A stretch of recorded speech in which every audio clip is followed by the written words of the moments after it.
We are live. What is up, everybody? Uh Sorry about last week. I was not communicating very well, and I thought I was going to do a live, and Arlington was too fun for me to do a live, and I didn't. So I apologize to everyone, but I got a really awesome guest tonight to make up for it. And anybody that's in the axanthic world um knows who this gentleman is. And I'm so grateful to have him on, as well as the fact of being able to pick his brain. I only have one type of axanthic, and it's a SK, which is what this gentleman specializes in. So I'm going to get him in here right now. After I shout out McGeegan, Morphs, the Irish brothers. I got to hang out with them for the whole weekend. Cool, down to earth guys. And they got their first YouTube video put out today. So if you don't follow them on Instagram or YouTube, definitely hit them up. But here is Mr. JD. Hey, how's it going? Good, man. Good. Excited. I'm very excited. Awesome. Me too. I can't wait to talk snakes. I got some other topics too that are pretty interesting. All right. Non-snake topics? Yeah. All right. It's a non-snake topic. It's sex, politics, alcohol, and drugs. Is that where we're going with this? No, actually, no. Oh, okay. Just snakes then. Got it. I don't I stay away from politics. Actually kind of freaked out because I am a little bit of a troll on my Facebook, and after Arlington, I must have got friend requested by like 40 people in the snake world, and I'm like, well, I can't turn this person down, and I'm like, fuck, how am I going to troll everybody when election starts coming up? But that's another story. Yeah. No, it's actually food related. Oh, ooh, that's like my second favorite topic after drugs and alcohol and snakes and sex. Sex, drugs, and rock and roll. There you go. Oh, rock and roll. I forgot that one too. That's a good one. Can't forget about rock and roll, man. I mean, after what rap turned into nowadays, what we got left is old school rap and rock and roll. There you go. Underworld, what's going on? So I mean the SK or TSK, the Snake Keeper axanthic. You do some crazy stuff with it. Yeah, thanks, man. Yeah, we've been doing it for a minute. I got my first axanthic in 2003. So really, yes, yep. That was my first SK axanthic from Snake Keeper themselves. Was in 2003, and I paid $3,500 for it. What's up, Pat? What? It was that cheap? Well, that wasn't cheap back then. But in 2003, I mean, bananas weren't even. They weren't a thing yet, and they were going to be. Binos were like 2Gs. Yeah. Stuff that's like super cheap now. Pieds were like the dream. I mean, they were thousands of dollars, $6-10 a pied, something like that. I remember going to I grew up 10 minutes from White Plains, New York. So, you know, we would go to the White Plains Reptile Expo, and my father would pretty much walk me around, and we went window shopping and didn't buy shit. Pretty hurtful when I think about it now.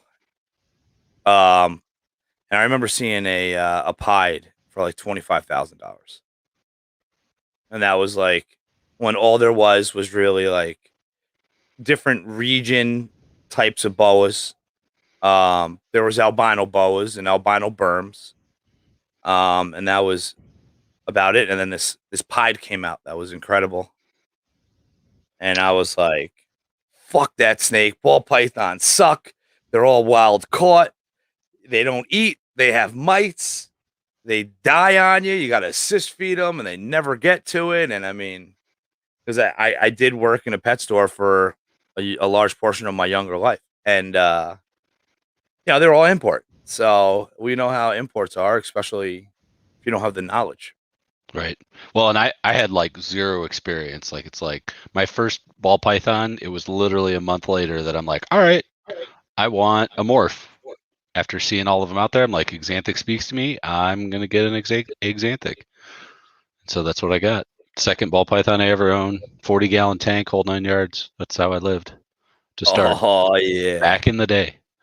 Back in the day, I think my favorite setup was a 29 high, 20 high with a Zoom Med hammered steel lid with two Mm, UV bulbs, and you needed your red bulb for nighttime, right? Because they yep. needed that red bulb for nighttime.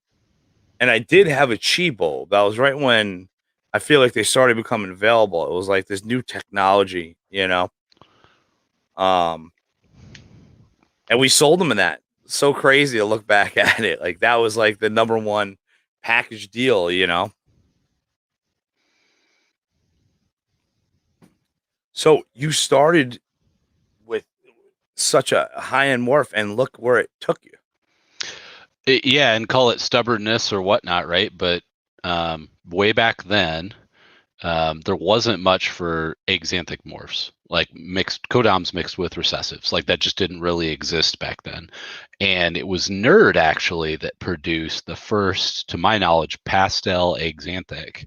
And very quickly after that made a killer bee axanthic, I believe.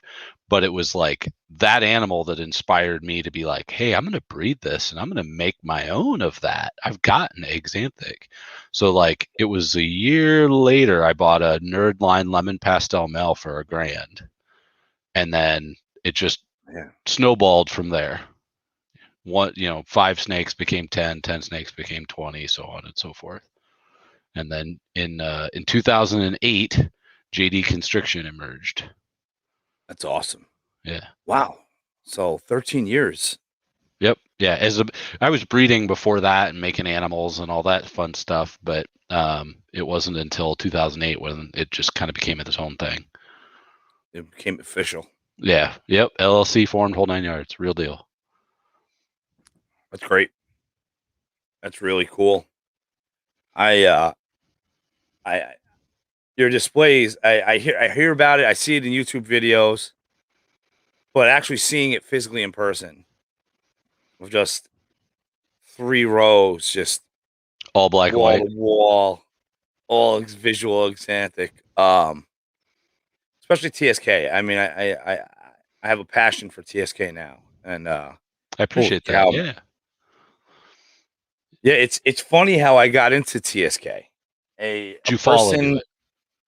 yeah. I mean, I talk about falling into it. Like I didn't even want them. Hmm. And I got them to prove them out to resell them. Yep. I Yep. was like, oh, I'll prove them out. I'll get more money if they're proved out. I kind of felt like um, I didn't want to sell a het that I didn't know for a fact. I didn't purchase it from a reputable breeder. I didn't know. Hmm. I mean, she got it from a reputable breeder. Um, but that was her and that wasn't me, so I didn't feel comfortable selling it. Um, so I said I was going to prove them out. I think I got a deal on 'em, I want to say only a few $100, and I got 5 of them. I got one male, 4 females. Wow. Um, and the only reason why was she was like I was buying out most of her collection. She was getting out. She was having health issues, and I was like, well, I don't really mess with Xanthic. Oh, this is S&K, SK. I'm like, I don't know. I'm like, okay, well, I don't mess with Xanthic. Just take the project, take the project. Here's, give me this much. And that's how I got 3 het albinos from her. And I think I paid $40, 3 Oh, het albino wow. females. Yeah. This is going back. This is only like 4 years ago. This wasn't that long Yeah. ago. Yeah. Yeah. But then I paired them up to breed them, paired them. Um, they were smaller. They were probably around like 1,400 grams when I started the pairing, which is smaller than I like to do. Um, and one of them only took, and she gave me 4 eggs. 2 were duds, and 2 were like They're like lima beans, man. I never seen an egg like that. They were like, I was like positive I was gonna have twins, in both eggs because even as the eggs got old, they they like they colored up in the center, so it was almost like two eggs attached. Oh, interesting. Yeah, and I cut that egg on day 56, and I saw that axanthic, and I was just like, "Holy shit, this is what it looks like!" like, like no way, it's amazing. And then that first shed was like just unreal, you Yeah, you know. can't help but look at them, right? You're like, God, I gotta look at that again. Yeah. Yeah, and I'm totally hooked now. I picked up another. I have I think it's what is it? It's a orange ghost, double het orange ghost axanthic, Ah, okay. pastel double het. I got from Matt MH Pythons, Hmm. and I'm like, you know what? The price was right. I'll grab it. And unfortunately, last year I was only able to produce that one, but one visual is more than enough. I'll take that as a win. Yeah, A yeah. visual female. Got my female TSK. Actually, I got your female TSK. I went to the hub and picked it up and drove it to Vinnie Meyer. I held the box, and then I didn't get to see it for You like didn't even get a to few see weeks it? later. Yeah, No, fireflies are awesome. it was a drop and go. Um, because if I'm correct, I was picking up snakes for myself too. Uh, So Vinny lives like 40 minutes from me, and then the hub is like 40 minutes away from me, the opposite direction. So I got the packages, and then I drove to Vinny's house and dropped it off, and then drove back home. So it turned a typically an hour 20-minute trip into over 2 hours.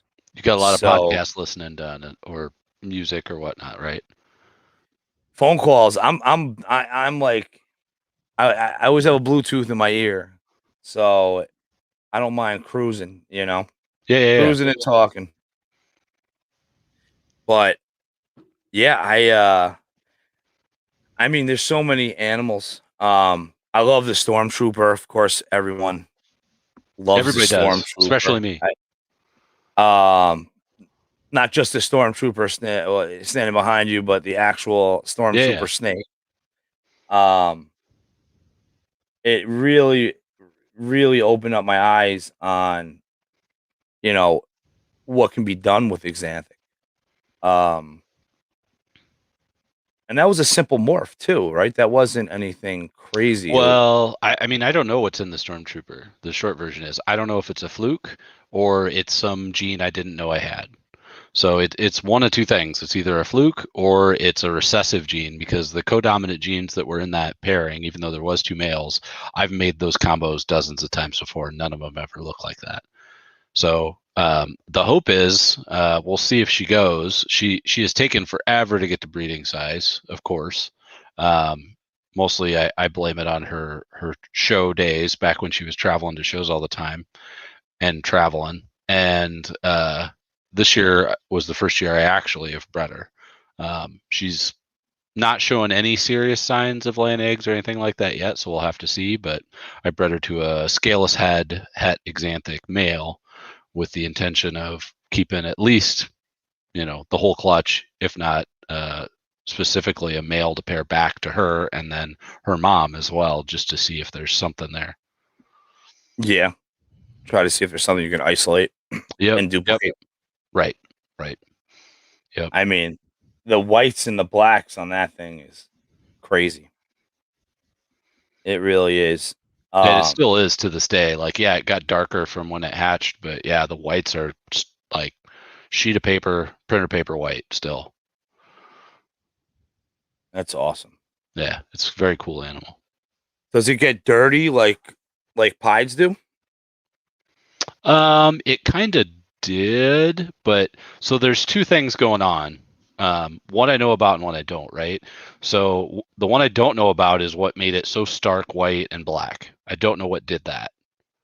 the thing I do know that happens with, I'll say generically axanthic combos, is that some of them do have like an increased melanin gene and then get super duper dark.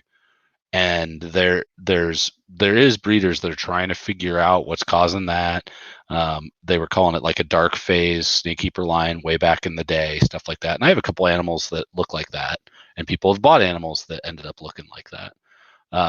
That just end up turning super dark, which is kind of crazy, like almost black. And you can find those pictures of people with examples of that online. Yeah. Which is really cool. It's kind of like a odd random bonus that develops as the animal ages, and it's inconsistent. Like one animal do it, the other one won't. And is it something genetic that is very complex or what? We don't know. But axanthics have seemed to do that for a while now in all lines. Yeah, and it's tough because playing mixer takes a lot of time. I mean, especially when you're going generation to generation. Right. And Oh yeah. Yeah, when you're talking recessives or potentially double recessives, the odds are not in your favor. I mean, you're talking to a guy that bred doublehead axanthic clown to doublehead axanthic clown and hatched 90 eggs before hatching his first axanthic clown holy shit. yeah, it's a 1 in 16, and it took 90 eggs before I hatched an axanthic clown. And Oh they my were god. my animals. Like it wasn't, I didn't know the genetics. All those animals have proved both ways. It's just having the odds add together took Where you got 90 both of them. eggs. Yep. Yeah. Which is why I bought 2 visuals from Germany way back then and went, I'm not doing this anymore. I don't want 90 more eggs before I hatch my next one. I'm not rolling the dice. I imported a pair of SK Xanthic clowns several years ago now, about 5 years ago, because of that. Really? Yep. Oh my god. That must have been a I've never imported. I'm in the process of figuring something out with Jason of Canadian Reptile Adventures. Um we're just finding I want to find the right OD hypo male. Because my number one project is actually the clown hypo project that I've invested in for over 5 years, and I still haven't made one. So I feel your pain. Yep. It's not from. I got one clutch out of the pairing, and unfortunately they were horrible. It was like they were poop eggs. They came out all dirty, Ugh. and yeah, they came out dirty, and only one of them had veins, and that didn't make it. So, this year I should have, because I've been making them over the years. So, like this year I should have 4 orange ghost heb clowns breeding, and then as well as a couple pastel double hets. Unfortunately, the black pastel double het that gave me that bad clutch last year did what no breeder wants. She resisted food for like 6 months after laying a clutch. Yeah, that's not good. No, so she went from she was 1,600 grams. I started pairing her, and she probably was close to like 20, 1,900 grams when she laid the eggs, and she didn't eat, so she dwindled all the way down to 1,000 grams. And I mean, I tried everything. I everything but assist feeding. But I was like, well, she's drinking. She seems healthy. She's just thinning. Not eating. Yeah. And I'm offering mice, I'm offering rats, I'm offering African soft furs, and I'm like switching up. And every 2 weeks, I'm offering a meal. And if she takes it, she takes it. If she doesn't, which she didn't. And that one day, about 6-7 months later, she took ASF, and I switched right over to rats, and I got her back up to like 1,600 grams. But I'm like, yeah, I'm not touching that shit with a 10-foot pole. Like I'm gonna let your ass get up to like 22, 25 before I breed you, because it would have been tough, and it was an expensive animal. I bought it from Brian Fontaine. Yep. And I bought it in 2017, a black pastel double het clown hypo. So want to say I paid like over $600 for that snake, and that was like one of my most expensive snakes to buy to date of that time. Yeah. So I'm hoping, I'm gonna laugh my ass off if I hit a double recessive on these other projects that are so much smaller in my collection before I hit that one. That's the way it goes. I'll watch somebody do their first double het to double het breeding and hit 2 axanthic clowns, back when I was like 90 eggs in, and I'm like, why? Why did they hate me so much? Yeah, Could not get the odds for the life of me. And so I appreciate that. Like, I recognize when I hit on some crazy, multi-gene combo or whatnot, I sit back and I do the math, and I just remember if when I was trying for 1 in 16s, it took me a long ass time on one particular project. So I should count my lucky stars when I hit on something and the odds are low. yeah, it's weird. It's always the clutches that you're not really like so crazy about. Like, they're great pairings. Yeah. Yeah. They're awesome, but I mean, like I bred a pied het albino to a cine het pied. Didn't think of it. I'm like, oh, hopefully I hit, 1 or 2 cinnamon pies. I got 4 eggs, and holy shit, I hit 3 cinnamon pies, all female, out of Wow. 4 eggs. Yeah. That's great. Oh, it was awesome. Yeah. It was You really awesome. used up all your luck on that one. And then when your next 3 clutches, no luck. No, knock on wood, but I know this year was already rough on one clutch. I already had a rough clutch.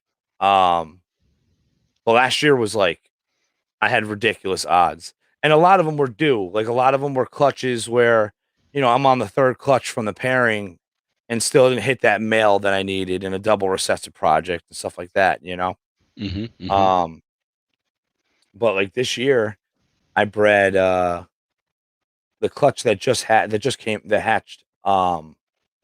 It was just a pied het albino to a het albino. And 7 eggs. I'm like, great. I'm gonna hit at least 2 albinos. I don't own a female albino het pied, so that'd be perfect to pair back to dad. Yeah. With going with visual to head.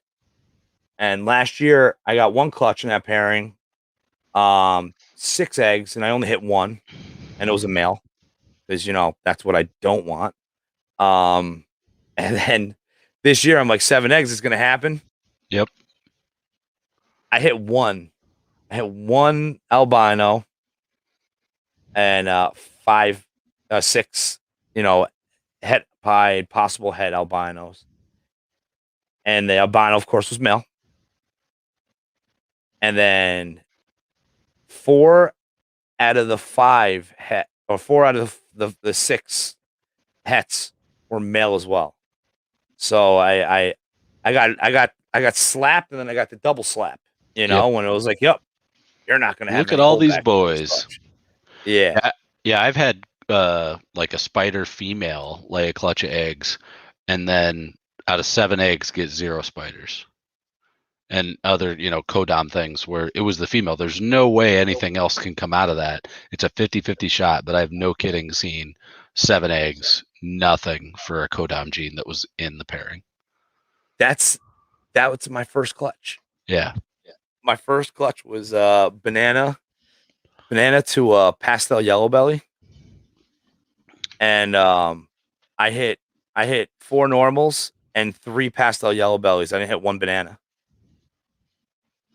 And I was like, I didn't know what banana looked like. I was like, literally, my first mentor, my original mentor, still a phone call away. John Donahue of Snake Man Exotics. Mm-hmm. I messaged him. I'm like, is one of these a banana? He's like, nope, not one. I'm like, really? Because when you're new in it, like, and you got that freaking what is it? The genetic wizard on Morph Market. You're like 50%. We're gonna hit it 50%, and then you get that lesson where that calculator is bullshit. It tells you what you can produce. It does tell you what you can produce, but when it comes to odds, don't even look at it. You never know what the hell you're going to get. It can go either way. That's Even head exactly to head. right. Yep. Genders and genetic layout can all be different. And you can even, like, if you're not smart about it, you can have retained sperm from the last year that you didn't even think about, where you're like, wait a minute, why is pastel in this pairing? There's no pastel in this. Oh, yeah, I bred it to a pastel thing last year. Wow, she retained that for a year? Ugh. Now, how many times does that happen? Because so It's pretty rare, but it for sure happens when you get enough clutches going where you'll get yeah, retained sperm from the previous year. Especially if a female doesn't lay, yeah, there's definitely a chance. Like, just because it's a new year and a new you and you start pairing a different male doesn't mean she's still isn't retaining that sperm from last year. really, Oh I yeah. see. It's never happened to me yet. I'm scared for it because it's going to happen on like a clutch that's so important. That's where you need to be healthily scared on recessives. Because if you're like, well, they didn't go last year, and then you breed it to something else where the genetics really matter to determine if it's, if you're producing 100% hets or pos hets or whatever, like if you have a het female and you bred her to a het the year before and she didn't lay, and then the next year you breed her to a visual, those babies might not be 100% hets because it could have been retained sperm from the year before. Oh my god! And you know what? That would make sense why shit happens, and there's human error, there's Yep. natural Yeah. error. Yeah.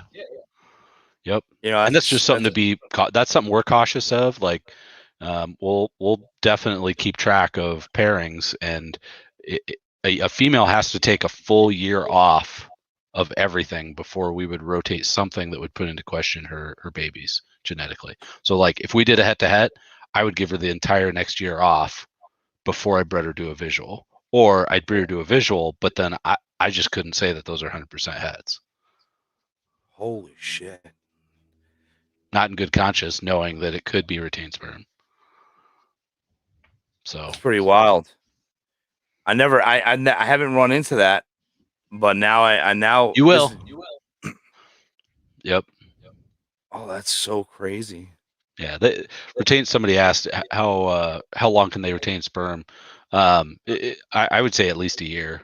Like, it could be a year. And I've heard this secondhand. It's never happened to me, but where the animal even laid eggs and retained sperm. That's fucking cool. So they bred it. I believe they bred it right up until the animal laid. The animal laid, and then she laid another clutch the following year from the same male she hadn't seen in a whole year. So. Oh my god. I mean, I guess that's kind of cool as long as you catch the eggs. If it's something you're giving the year off, you're like, oh, she's bull wrapping, but I'm giving her a year off. Yep. And all of a sudden, she's sitting on eggs. You're like, what? Jackpot. Yep. Yeah. I can go into some of these questions on the chat. Are you cool with that? Yeah, I was gonna start highlighting them. Oh yeah. All right. Let's see them. Bring it. First clutch. I believe it was 2006. My very first clutch was pastel, Nerdline Lemon Pastel to that original SK axanthic female that I bought. So I hatched, I think, 2 pastel het axanthic males and then a bunch of hets. That was like 8 egg clutch, if I remember right, 8 or 10. Nice. Yep. But yeah, Mine 2006. Mine was 2015. That amazing banana clutch with no visuals. Yeah. All right. I think you answered how long can they retain sperm. Yep. The Partho one's a good one. Yeah. So I'd have to think about it harder, but I've had at least 2 Partho clutches, maybe 3 or 4. The 2 I can think of, I hatched from like my second time breeding pastel to axanthic way back when. I hatched an axanthic female, and I was like, what?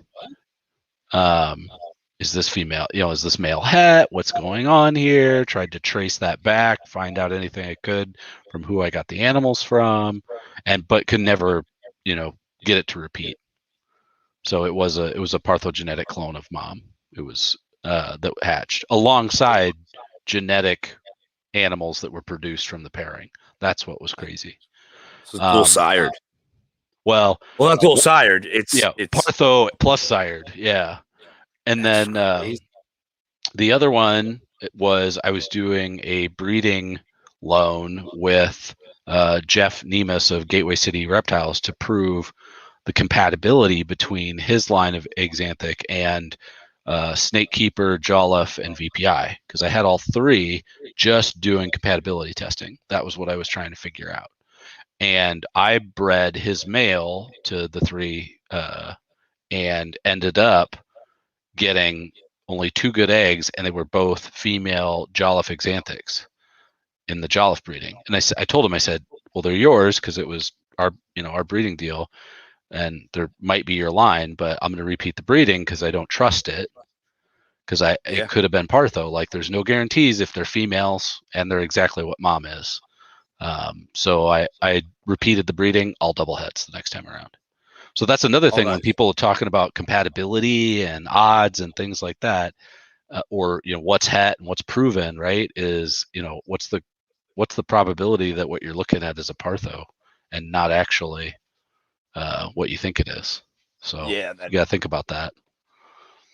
Now the parthos, I've heard of like genetic flaws with parthos. I believe someone said that. You haven't seen any? Nope. Were you able to grow those females out, or were they able to grow those females out? I never followed up with Jeff. The one that I hatched, she actually died from a thermostat failure on a rack that I had built myself way back then, circa 2007. That was a mistake I never repeated. I got rid of on-off thermostats and always had backups after that. But the 2 that went to Jeff, I don't know if he ended up using them or selling them or what. Because once I proved that they weren't, it was parthos and it wasn't actually genetically compatible, I don't know that he had a use for them. All right, that's wild. The partho. I did make the mistake of having a triple sired clutch. That's fun though. It's like, whoa, wait, huh? Oh yeah. I was like my second year breeding. I bred I forgot what the third male was. I know it was the Enchi Lemon Blast and the Spot Nose Firefly. And then there was another male. And a banana. To a I don't even remember the female anymore, but I remember those eggs and I was just like, whoa. That's definitely a banana. That's definitely a Spot Nose Fire, and that's definitely an Enchi Lemon Blast. Right. So that was an interesting. It was interesting. I'm glad I did it so young in the game, because then I learned. Like, I know I don't have enough backup males to do the whole 2 males, and just in case, a guarantee. So I kind of just stick with 1 male. And that changes with time. Yeah. Where most people end up getting a male and stretching him thin, right? And using ultrasounds and whatnot to get it to as many girls as possible. But it's gotten to a point for me where, like, I have males that are like to 1 or 2 females because I have so many of them. And because you end up keep producing ones that it's not like you can go out and buy a different one because it's, arguably a world's first or genetically complex or just so nice that, we don't stretch males very thin very often. It does happen when it's a particular combo we're trying to hit and we're playing the odds against a bunch of females, but we usually have a lot of males, a lot of options. It changes as you hatch a bunch year over year. You're like, well, got to keep that. Ooh, I should probably keep that just in case of that. Yeah. And you're also a big line. You breed for trait. Yep. And that's selective why breeding. Your lines are so nice. Selective breeding. Yep. So we don't imagine. Mm-hmm. Yeah, we don't just look at genetics. We look at how the animal actually looks. So to your point, I will keep 2 or 3 holdback male or females, and then as they age, I'll down select. So I routinely have this many. Whoop, you can't see my hands. This many holdbacks that become this many holdbacks that become this many holdbacks over the course of, raising up animals to breed. They get narrowed down. Yeah. Doug Matusak, he got that in my head. So now, even if I produce 2, I always keep the two males. Yep. Not even just for the fact. I mean, you never know. Sometimes Right. snakes just flip over on you, and you don't even know what the hell happened. Considering you can't talk to them. But some of them will look so similar as babies, and then that 1 year mark, you're like, holy shit, look how much brighter this one is than the other Right. one. Yep. Thank God I kept both of them. And Exactly. Yep. and those larger snakes sell because people, especially when you're new, everybody wants to be a breeder overnight. No one understands that you can take all the shortcuts and buy all these large snakes now, but if you're going to be a legit breeder, you're going to have to learn the long road regardless, because especially if you're working with recessives. Yep. Let's see. Live to live. Yeah, there's a lot of lives tonight. Oh, Moshball's got their hypopide from Jeff. Yeah, he's a good dude. Now, where are you located? Are you live near Troy? Near is relative. We're both Iowans, so I'm more towards eastern Iowa. He's more towards northern Iowa, so I'm closer to like Tinley, Chicago area is closer for me. What about Schaumburg? Are you near Schaumburg? Yeah, I'd have to even look where exactly that is. I don't know where the next NARBC is going to be here this summer. It's 30 minutes farther away. I can tell you that much navigational Which wise. direction? North? Away from New York. Oh, so closer to me, maybe. Maybe. Yeah. I know because I'm going to my second nice. NRBC. Yeah. Me and my buddy are going to drive out in his Prius. Getting the good gas mileage. Oh yeah. Gomez Pythons. My buddy, my brother from another mother. He's got a Prius. We're gonna drive out there, and it's 2,000 miles round trip. And wow. he was like, yeah, man, $75 round trip in gas. What? Those things get that good gas? So that's crazy. So I'm excited. It's the only bummer is because of Sal's schedule.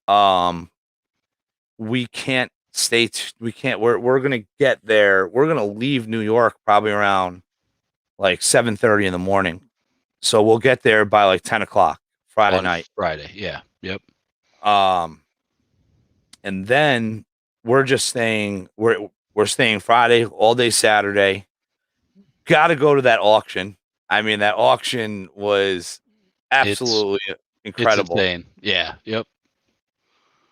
And then Sunday morning, hungover, we're gonna drive our asses home. We're gonna drive back. So it will be. At least we got Saturday. Saturday is the day, regardless. I mean, that I noticed from Arlington. I mean, between the auction and then the after party. Yeah, Saturday's a big day. It's a long day too, like for vendors, right? Because you end up getting in at 7:30 in the morning, into the show at 7:30. Hopefully, you set everything up and got it all organized the day before. So it's really just pulling the table cover off, turning the lights on, and hitting the go button and talking to any VIPs, or even do a walk around yourself. But yeah, you get there at 7:30. The VIP goes on for an hour and a half or whatever it is. I guess it's 2.5 hours, and then it opens at 10. And then you go until 5, which is really a long day. And then if you want to do the auction and everything else, right? You're like busting back to the room, doing 5 minutes of R&R before you then have to go make the auction and do that. You're starving. You might have gotten lunch that day. You shoveled something into your mouth between talking to people and everything else. It's Saturday's super tiring as a vendor. It's a long day. It's fun because just like for the reasons you said, the auction, seeing people talking, going out at night. But yeah, you're shot. Yeah. Yeah, I do. So I do 3 shows a year, 3 different locations. White Plains, New York, when pre-COVID, we had 5 shows a year. I've And been to those White are like Plains. really. One time, 2 years ago. Yeah. I was vending. Yeah, I didn't spend a lot of time running around. Did you Yeah, but did you go into the annex room? That little room in the back? I know what you're talking about. Yeah, I'm the 3rd table on the left. Been there for 5 years. I couldn't tell you. I could tell you the overall layout. I've got a picture somewhere of like on that stage. I was up on the stage and then I took a picture of how it like overlaid over everything.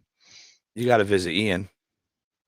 Yeah, I was there with Robin Markland and Rich at Reptile Basics because he vends that show.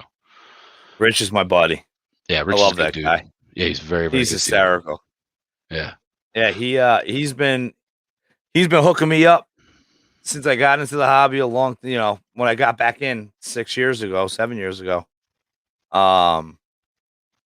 Just a awesome dude, knowledgeable dude. Yep.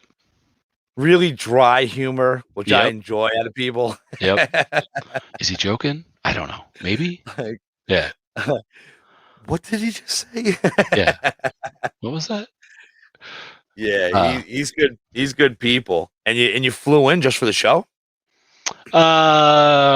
Speaking of food, I flew in to eat and drink for 4 or 5 days in NYC and go around, and the show was the tax write-off reason that I was there, it was good. It was worth talking to people, talking business, and running around the show and checking it out. I'm actually headed back there in 3 weeks. I'm headed to New York in like 3 weeks.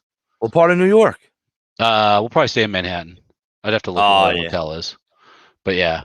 Not to go to a show or anything, but to go with Rich again, actually, and Robin and Brian Potter and a few other people, do some food and talk some shop on some of the new stuff Rich is working on and things like that.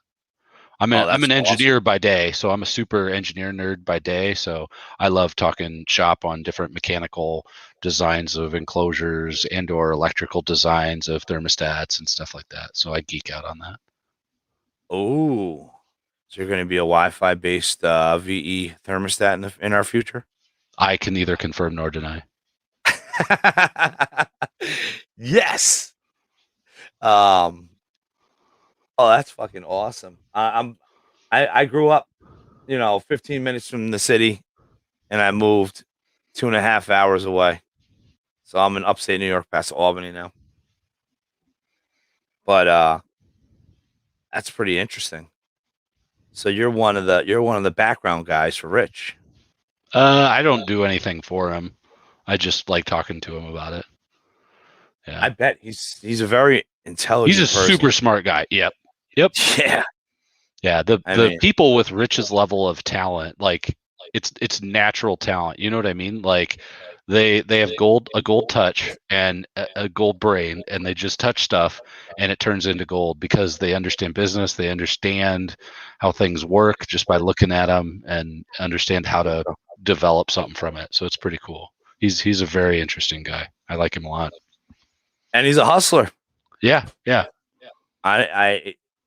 He hasn't missed the White Plains show for as many years as I've been there. Yeah. You got to work hard, and he does. And he's unloaded by the time I get there, and setting up and packing when I leave, because he's got a lot of shit. They bring a lot of stuff up. Yeah. Yep. So let's go to food, because all right. So I heard that specifically Pomona, that you go on a mission to search the most high-end Japanese restaurants for sushi? Sushi specifically, yes. I have an unhealthy / healthy, depending how you look at it, obsession with sushi. That is right. I will go out of my way to go to a very, very nice sushi place whenever we go to a show. That's part of my shtick. Did you find one in Arlington? I did. I posted actually on my my Instagram. I might have made it over to our JD Constriction Facebook page, but just a picture. I actually have a food Eats by John on Instagram is all my food adventures, whether it be cooking or eating. I post Nice. everything up there. Yeah, but yeah, I love sushi. Like I arguably put the local guy here, his daughter through college, because I've been going there and eating sushi not during COVID because they only do carry out right now. But I used to go at least once a week to I, his spot locally. So I actually have a chef DMJ Reptiles page. oh, Yeah, because I'm a retired chef. I didn't know I was that. I was a chef for 20 years. Um, and I ate McDonald's and preferably Wendy's when I was a chef. Always fresh, never frozen. Yeah. Was what I told my doctor when I got diagnosed with diabetes. Um, but you know, it's it's a passion now, and I love to cook. Yeah, me too. So Yep. I love to cook, and love to eat. Um, I I'm mastering the art of producing incredible smoked proteins in like half the time on the smoker, or even a third of the time on the smoker. Um, I sous vide. Oh yeah, me too. Yep, I'm a big sous vide. So I sous vide. My go to lately, well, last year was corned beef brisket. Hmm. I do a nice dry rub, throw it in the sous vide for like 36 hours, Yep. and then ice it down. And then I just smother it in brown sugar and my seasonings I like to use. And I do a hot smoke at like 275, 300 for like 2.5 hours, 3 hours. And you can't even tell that the bark Yep. is from a fast smoke. Yep. Yep. So I've been big on that, but sushi is like my passion. And what sucks is no one in my house likes sushi. They like California rolls and Yeah, they want a roll. A roll isn't real sushi. Yeah. yeah. Yeah. Nigiri, Um, sashimi. Yeah, stuff that might kill you, that type of stuff. Yeah, that's real sushi. I've I never do. tried any stuff that will almost I kill you. So I, I haven't either, but I've had offers now. But I do. So, are you familiar with omakase? What that is? I am not. So, omakase, I believe, actually literally translates to and trust. And what it means is any restaurant, sushi restaurants that legit do omakase, which is usually a seated at the sushi table experience. It's to entrust the chef to make the freshest fish of the day and make it for you, tailored to your likeness. And so they hand make each bite and hand it to you and watch you eat it, and then they make another one, and then they keep Oh rolling wow. through the best of whatever they have until you say you're full, and then you just pay the bill. So there's no ordering, no nothing. They just take care of you, but they're writing it down on the side because they're going to end up charging you for what you ate.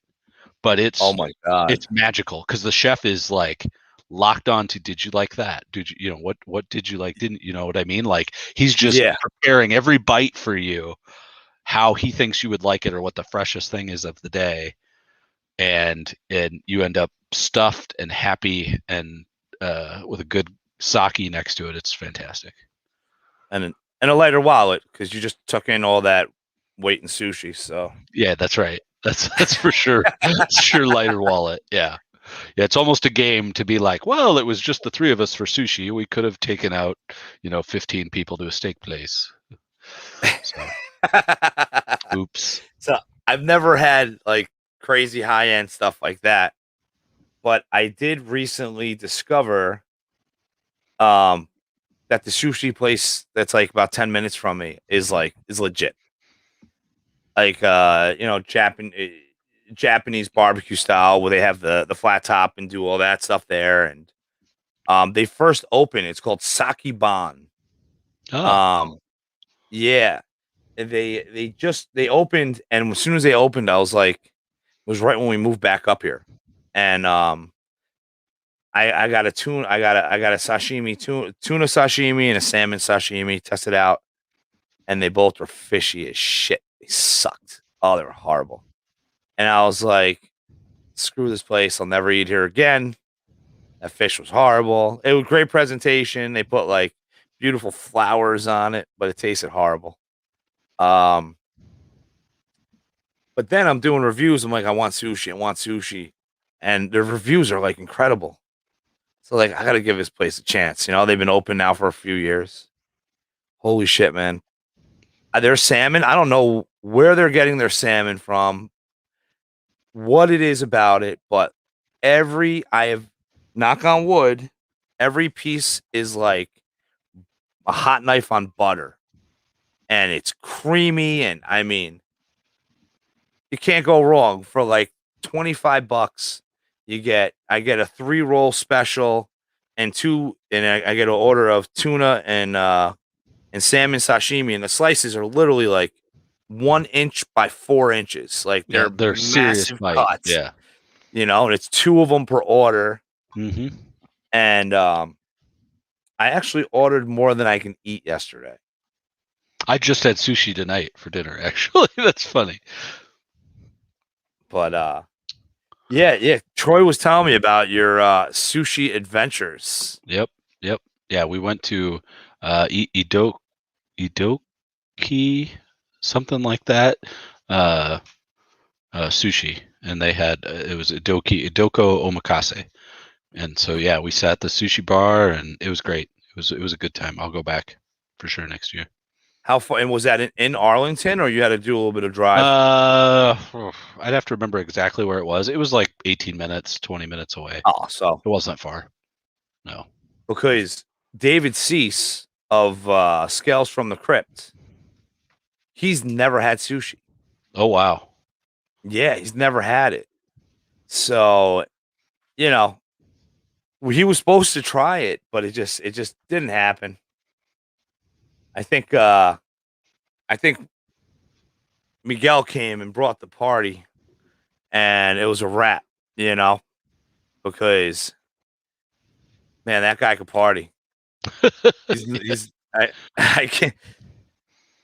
He's a funny dude. He peer pressured me to go out with him Sunday night, and I'm like, I don't know, man, because they were in the bar at the Sheridan, and I'm Yeah. like, I don't know. We just came from the CB Steakhouse, the Brazilian steakhouse that was next to the VB. Hojo. Yeah. VB. That was really good. And I'm like, I don't know. I fly out tomorrow at 7 a.m. And he looks me in the face. He's like, oh fuck, you can fly? And I'm like, shit, I guess I'm going out. Because it's sarcasm. And it was a good time, man. Yeah, Megan, Wonder Woman Exotics was there. But yeah, I want to try. I would love to try cool shit like puffer fish. Have you ever had puffer fish? Nope. Yeah, they're the venomous or poisonous ones, rather. Yeah. And what's the freshest like tuna or fish tuna, let's say, that you've ever had? So, tuna specifically, you actually don't want fresh. You actually want it a few days old. Like they age some of the meats, some of the fish specifically, so that you get a different mouthfeel and you get a different texture. If you actually take a fish right out of the ocean, a tuna fish, and hack it up and eat it, it's actually pretty tough. It's not what you're used to for the texture, Oh ironically. no. Yep. My dreams are ruined. But like salmon, different fish are different. So that's where it kind of matters, right? But yeah, I've been to sushi restaurants where, yeah, it's been alive and they go, and then you're like, oh, all right, let's eat it. Yeah. I had a master plan this summer because my buddy Biggie's Reptiles, my buddy Eric, has a fishing boat and goes catches tuna off of off out of Long Island. You know, Really? they go out and get tuna. And I was like, I told him I'm gonna hijack his boat. I'm gonna jump in the back and I'm gonna be back there with a bowl of wasabi and a bottle of soy sauce. So But no, yeah, I've been hitting my brother up to do that. We went up to Lake Michigan and went salmon fishing and caught like a butt ton of salmon, and got super lucky on that trip. And it was a chartered fishing boat, and it was awesome. And I did exactly that. I cut the collars off and I made sushi with the rest of it and stuff like that. It was fantastic. But like it made me want to go now do like tuna fishing exactly. Catch like an 80-pound tuna. I can set this up, man. We can do another trip I'm to New down. York. There you go. I'm always Um, down to go to New York. I love New York. Sushi of I'll talk. Gari, that's my spot. That's one of the places I really enjoyed. Yeah. See, I never eat. I guess I never eat at like the fancier places. I'm more of a buffet style sushi budget. And the one thing I do is I make sure that the sushi chefs can stare at the fat bastard that keeps on ordering more sashimi. Yeah, yeah. Um, You build a rapport. You build a relationship with them. I know what you're talking about. I walk into my sushi local spot here. They know exactly what I like, and they know how I like it. I barely have to order. I just be like, just give me stuff that you think I'll like. yeah, because they know what's fresh too, Yep. so they know Yep. what's Yeah, you'll want this and this. perfect. Yep. And then when they have off menu items, they're like, hey, we got blah blah blah. Do you want that? And be like, yeah, I do. Yeah, I don't know. I wish it. I mean, I guess it's kind of good that no one else likes sushi in the house because I save some money. That's true. My wife doesn't care for it either. So, but it kind of sucks because, like, for example, yesterday I wanted sushi, and my wife looked at me and was like, gave me that look like not happening. She wanted Chinese food, so I had to go get sushi and Chinese food. Yep. And I'm But always down for that. Like if we go to visit somewhere, me and my wife, and I'm like, hey, I really want to go to this place and eat sushi. If she can find off menu stuff or normal stuff, she'll order that and eat that instead. But otherwise, I'll be like, hey, I still want to go do sushi. So you tell me wherever you want to go eat. I'll take you there. I'll pay the bill. I'm not going to eat, and then I'm going to go by myself and eat sushi. And she's like, yeah, whatever. That's awesome. That's really awesome. So what's going on with clutches this year? Nothing for me in house yet. I've got a couple projects I'm working with Troy on, and he's gotten some eggs from those. But for me myself, I actually don't have clutches. I have females that have ovulated or are ovulating. A couple clutches due here in the next 2-3 weeks. But yeah, I don't have any eggs on the ground. It's still pretty early for me. I usually pick up steam, June, July, August. I usually have a full boat come Tinley in October timeframe. Okay. And you didn't change anything different with, because I would assume that it seems like most of us, our sales, were really good this last year. So our inventories are a lot smaller. Yeah, this last year, I think I am aligned with a lot of different breeders. Like for it being COVID and everything else, it was a record year, and I think the market's super duper strong. It took, and it's because it was a new business and I was expanding constantly, but it took 9 years before I went from being in the red to being in the black on my business, and that's starting in 03. But after that time period, it's always been the black. So that's been and it's only gotten better each year. So yeah, last year was no different in that regard. We also oscillate a lot. I don't want to say a lot, but because of the young children we've had recently in the past few years, every year I had a child, which we only have 2, but the years that we had children, I pulled way back. I didn't pair specific animals. I let females get an extra year back on for weight, all that fun stuff. Yeah. So I had I think 1 year I had single digit clutches, like 8 or 9, and then another year it was low teens, I think. and that was the years my daughter was born and my son was born. Intentionally so, because I'm gonna have to take care of baby. That's number one. Selling animals, etc., is a distant number two. I got a day job on top of this, so yeah. That's awesome. That euphoric feeling of pulling eggs from your first clutch. Yeah. Yep. I still get super giddy like when clutches hatch. Like that's still the fun. It's like the lottery in the summertime. You know, it's like Christmas, opening presents when you're cutting into a clutch or seeing what's in the incubator today. That type of stuff. It's pretty awesome. Yeah, it will never get old. I mean, this is my 6th year producing, and it's still there's different adventures because now my daughter, the 7-year-old, I have to fight her to cut eggs. I can't even cut my clutches anymore because she needs to cut them. Mm-hmm. Which is also really cool because my daughter's like a country girl. You know, she's down and dirty. She don't care. So she cuts that egg open and she's like ready, like reaching in, like what's in there, what's Yeah. in there, you know, and she does it good. She pulls it. She pulls the egg, and then she looks at me and she goes, "Did we hit? Did we hit?" You know, she doesn't know genetics. But yeah, I back to last year. This year I was nervous because it was like my biggest year breeding. I had 15 clutches. Oh wow, Um, that's good.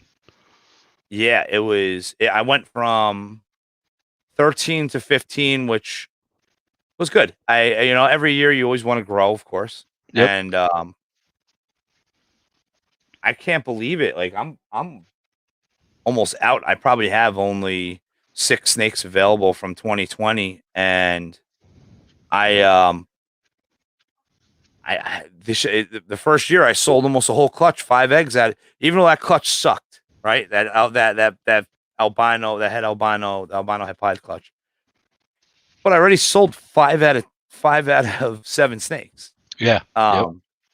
So it's not horrible, you know. So it's kind of weird because like I just offered them their first meal 2 nights ago, Yep. and the guy's like, "All right, man, tell me what the timeline you think, you know." Send them to Texas. So that guy's been eating up my collection because he has a store in Texas, and apparently people know who I am in Texas. So he has the sticker, you know, produced by DMJ Reptiles on the tanks. That's awesome. That's Yeah, really cool. and it's like he usually just gets like I feel like I'm shipping him 3 snakes every couple weeks, and That's a they great sell. deal. Yeah. Yeah, and he doesn't, you know. I try to keep a good mix. I mean, obviously, I'm trying to produce high end animals, but I've already ran into the issue of you can't grow too fast. So if you're producing these really expensive snakes, it's harder to sell them Yep. when, you know, you're newer in the game, even though I have some years, but still I'm still fresh, you know, fresh fish, you know. Um, but the lower ones are nice because it's also a great starter animal, and you know, I do the expo hustle, and you know, a pastel enchi is a perfect snake for a first time, or a Yeah. pinstripe, or a banana, and you know, Yep, for sure. it'll There's a lot of demand for those, and they're at a great price point too. Like when you start talking anything, I'll bound it as saying anything up to almost $800. Like anything under that, like the world's your oyster. As long as it's a unique, good-looking, healthy animal, like there's so much demand. yeah, yeah. I can't wait. I now like all the hets I produced in like 2018. A lot of them will be producing this year, either now or towards the end of the season. Um, and it's going to be exciting because I'm at a point where I can't hold back everything anymore. No. You know, unless I get the facility, and once I get a facility, then I'll be a different animal. But as of right now, everything in the living room, I can. I just physically don't have the space. Yep. Yeah, when JD Constriction came to into existence, that was when I had moved. That was when there was a new house with a new facility and an ability to actually accommodate more animals. That was the big change. Now, do you breed rodents too? I do not. I've done it on a small scale, mostly just for feeders for my babies, for my hatchlings. But I like I said, I have a day job. I spend 40 to 50 hours a week working, and then now with a family on top of that, it's just too much. Like, so I quit doing rodents a while ago, and yeah, I just pay the rodents, the rodent guys and gals that provide us live and frozen when we need it. Yeah, and that comes with time. Because I mean, when you're averaging more money per clutch, it's easier Yep. to pay for the rodents. It still comes out of Where your bottom line, but yeah, you're exactly right. Yep. Yeah, and it's just a trade of time, cats right? never get What's my this. time worth? And I would tell you as an example, right? We wholesale a lot of stuff too. Um, not a lot of visual axanthics because we're known for it, but hets, possets, all that stuff we wholesale because I just don't have the time to work with everybody and sell all that inventory. So we kind of keep it to what we know and what we specialize in, and it gives other people an opportunity to make those sales too. So how do I get on that list? A wholesale? Yeah, yeah. It's really easy. I tell you what I send you, and it's not even identified as far as gender or genetics, and then you pay me for them, and then you sell them at your pet stores. Okay, I think I can work with that. Yeah, but I'm no, trying I to figure out a way to bring in nice morphs at yeah, on a budget. yeah. Well, and see that's the rub is I'll sell them in bulk, to one person, and it's going to a pet shop. So even though they're possets or whatever, like the odds of them seeing the light of day as a breeder or anything, and then them taking two possets and breeding them together or whatever is so low, it's inconsequential. So it's not hurting the market valuation of those things. That I'm not getting top dollar for them either, but that's not my Yeah. intention. I don't want to put in the time and effort just because I don't have it. I work the day job. If that changes, then yeah, that might change too. So I assume you like Star Wars. I do.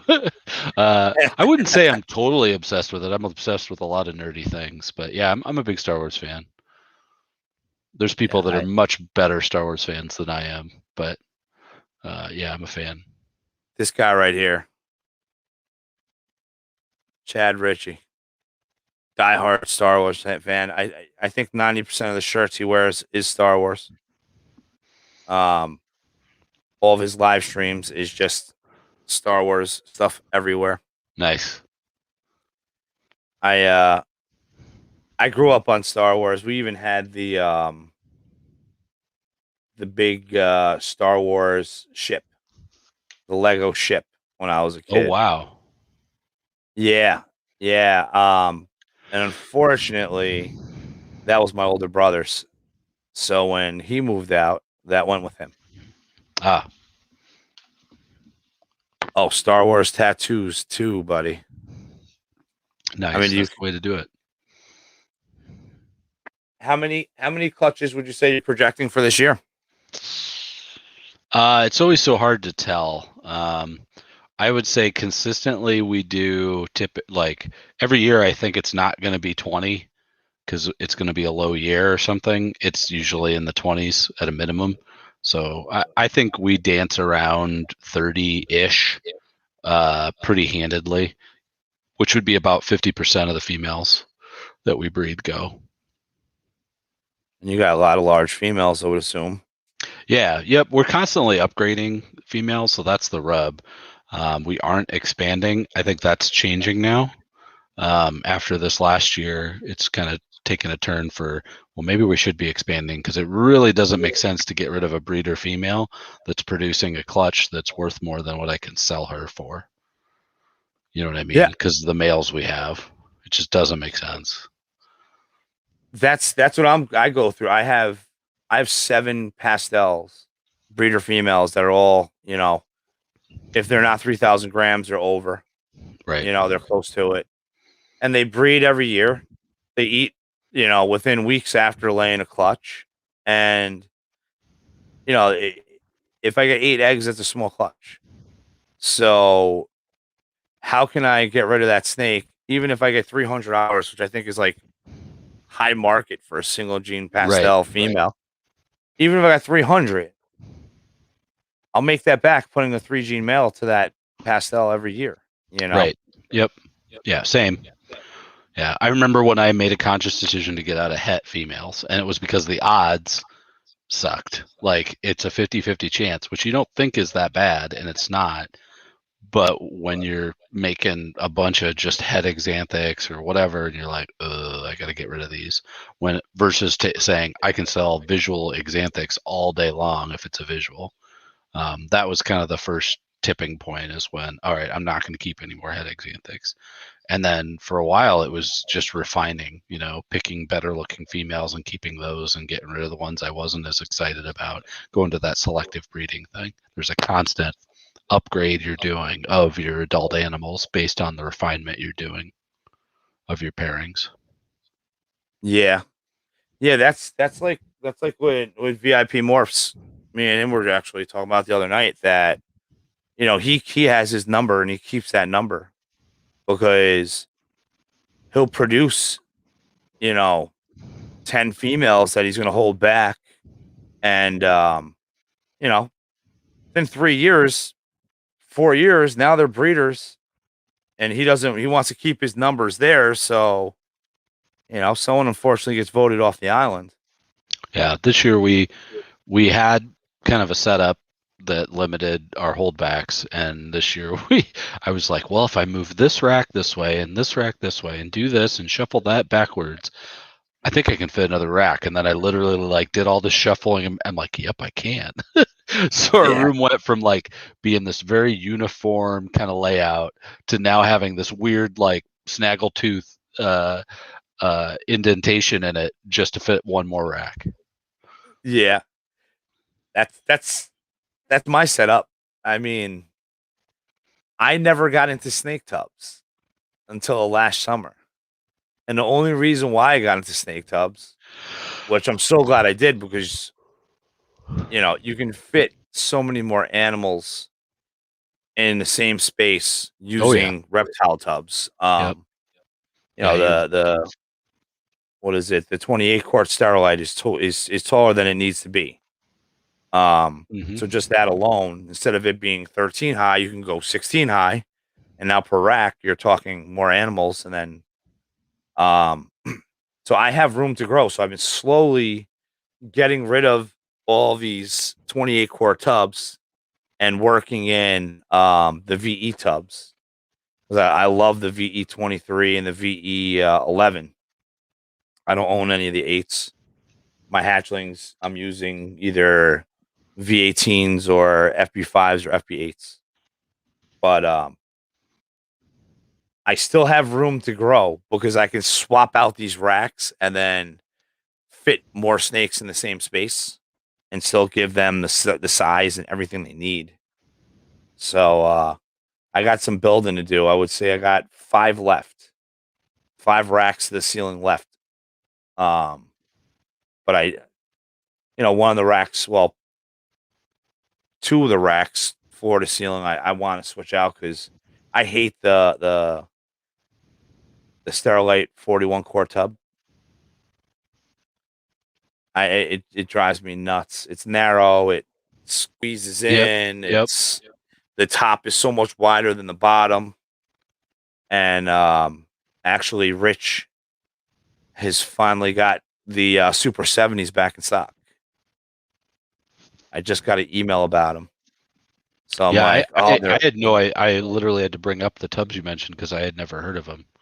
So now I'm checking them out. I'm like, oh, because I'm big on tub efficiency, right?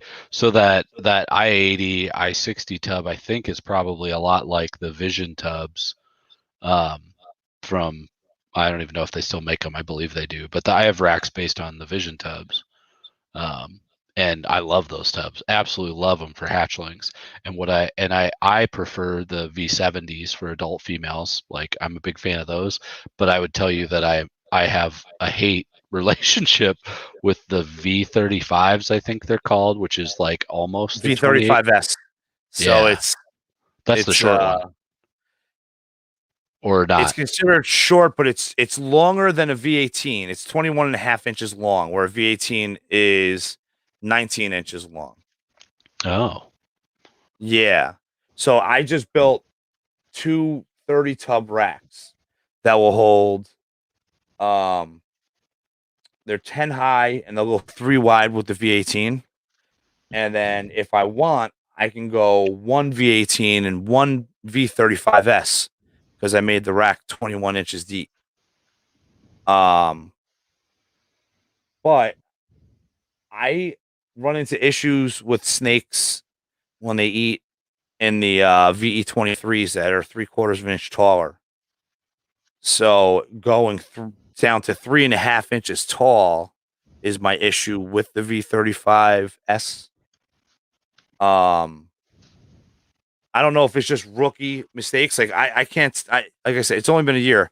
I can't tell you how many times I fucking throw an African software in there, and the little bastard jumps right back out, and I'm like trying to catch it, and then now we're rolling racks to find this loose software because somehow, you know, you get out on you. Yep.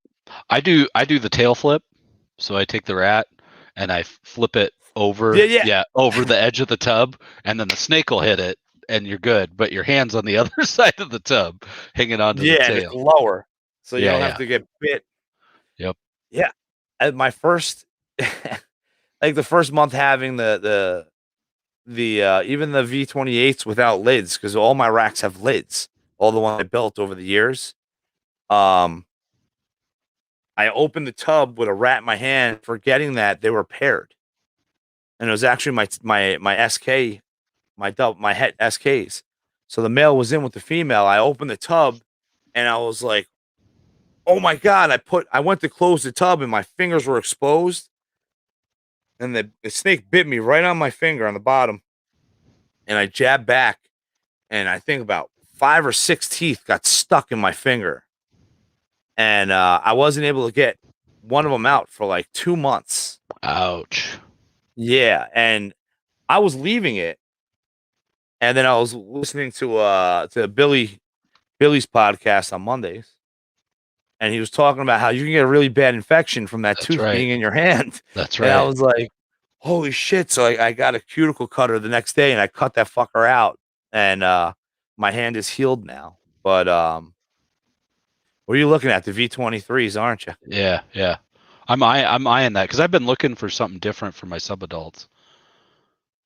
Because yeah, I don't like the more square tubs. I like having a deeper tub, so they have, narrower, to your point, lower height. That doesn't have to be 6 inches friggin' tall, lower height, and then deeper. Like, to say it differently, like that V18, the smaller hatchling tub, and the V70 tubs, that ratio of how it's a lot deeper than it is narrower and just width, I think that's perfect because it gives them somewhere to go hide. It gives them some level of security in the back. I'd argue that even a V70 is pretty big. Like, you wouldn't shave off too many inches, but if you made it slightly narrower, I think it'd be a little bit better of a tub in that you could maybe fit an additional rack after, so many. And it'd be a little more space efficient because they just don't need it. They'd actually benefit from a little more security of feeling in a hide and touching the sides. Oh yeah. I mean, especially after they have a clutch. Right. And they're like security issues and to get them back on that food. I can't tell you how many times I drop them down into a tub, just because it's been 6 weeks. But I mean, another cool thing, that V11, it's 7.5 inches wide, 4.25 inches tall, and 23 inches deep. A V18 is like, once the snake hits like 900 grams, you got to start planning to upgrade them, Mm-hmm. But you can keep a male 1400 gram, 1200 to 1400 gram comfortably in that V11 VE tub. Really, really nice tub. And then what's also cool is if you put a 16-ounce deli cup in it, they physically can't flip it. Just standalone, no PVC pipe, no PVC coupler, nothing. Yeah, they Really? can't flip it. Yeah, because Yeah, I've got PVC couplers in pretty much everything. really. Yep. The only thing I don't have them in is I put 12-ounce deli cups in my V15s or whatever it is, the ones this wide and longer. Those I can just put a 12-ounce in there and it won't flip. It's fine, stable. But then on the smaller, I don't even know the numbers anymore. The really narrow ones, I have a coupler. I think it's a 3 or 4 inch coupler, and then on the subadults and adults, I have the big 4 inch coupler. I gotta send you some of my new product. I even got a PPA on it. I made a universal ring that it's a 2-piece set with a bracket and a ring. You use 100% silicone for the bracket. You silicone it to the bottom of your tub, and the ring locks in and out. And I have 3 different sizes: 4-ounce for the V18 tubs, and then 8-ounce and 16-ounce. So the cool thing about it is you can mount them. Your water bowl is not going to get pushed front to back, as well as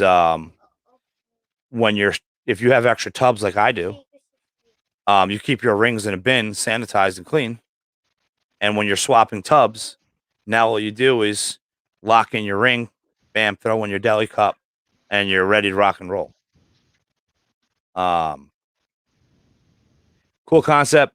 I liked it, and I've already had one person selling them for me. Yeah, that's Mythical really smart Exotic. because then you can still tack that. That was my biggest problem with the ones that had the formed water cup holders is you can't stack them.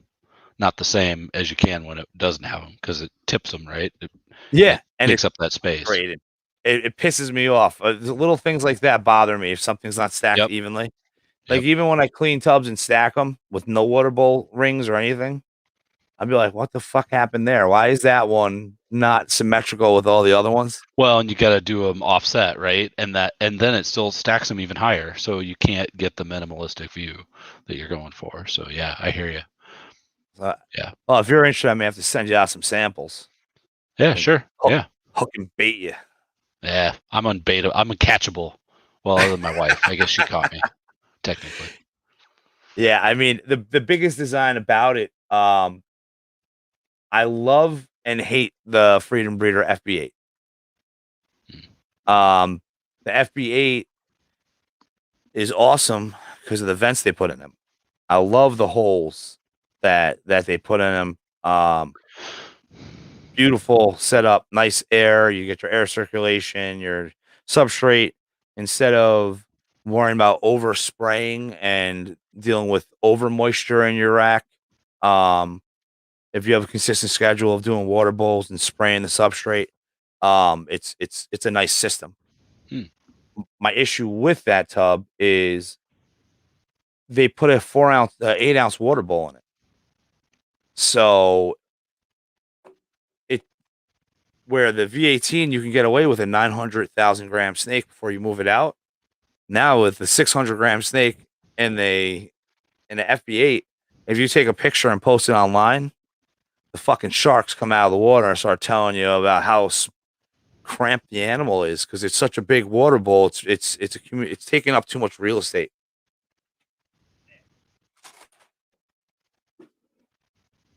Oh, you took a nice shit. A shed and a shit. So this is a 300-gram animal in the V18. Yeah. Yeah. Right? I mean, not the V18, the FB8. It just shed. This is I picked this up from Liz. KRG pastel het hypo, possible het pie. Male. It's a good So looking this is the setup in this tub, right? Yeah. Yeah. And let's see if he'll deal with it. So I also picked up another snake from Liz. Picked up a black pastel lesser KRG het pied het hypo. So look at the difference in size. So that's the 4-ounce water bowl Yep. versus the FB8. So it looks like the snake closer to me has less room, and that snake is smaller than the one with the ring. The other one's clearly a lot bigger, probably about 25% larger. But since the water bowl is perfect, they have a spot to coil up in the front. They can bowl wrap if they really wanted to. It's overall works out, and I mean, oh no, I don't want to do that. Don't go losing your snakes. Yeah, that's the same setup I essentially use after they get, above a couple hundred grams from the smaller vision tubs. And I have, like I said, I use the 12-ounce deli cups, and then they just don't tip. Yeah, so 4-ounce cup, and then the ring pops right out. So it's silicone done. That's pretty cool. I dig it. Yeah, I got so frustrated. The reason why I got into the V18s was because Vinny Meyer was like, "Hey, you want to build a rack with V18s?" Because he ordered the FB8s, and I was like, "Yeah." So he gave me 30. He gave me like 24 of them. So then that's when I got the idea of building the. Here, I'll show you real fast. The double racks. Oh. So it's 10 high, 3 wide. And I looked and I'm like, oh man, the V18s are kind of expensive. Like their price point is different than Freedom Breeder. Freedom Breeder sells them a lot cheaper, and with shipping, it ends up being cheaper going with the Freedom Breeder. So I bought 30 of those, and all the snakes that I'm moving into them, going, fuck these snakes, I gotta move them out already.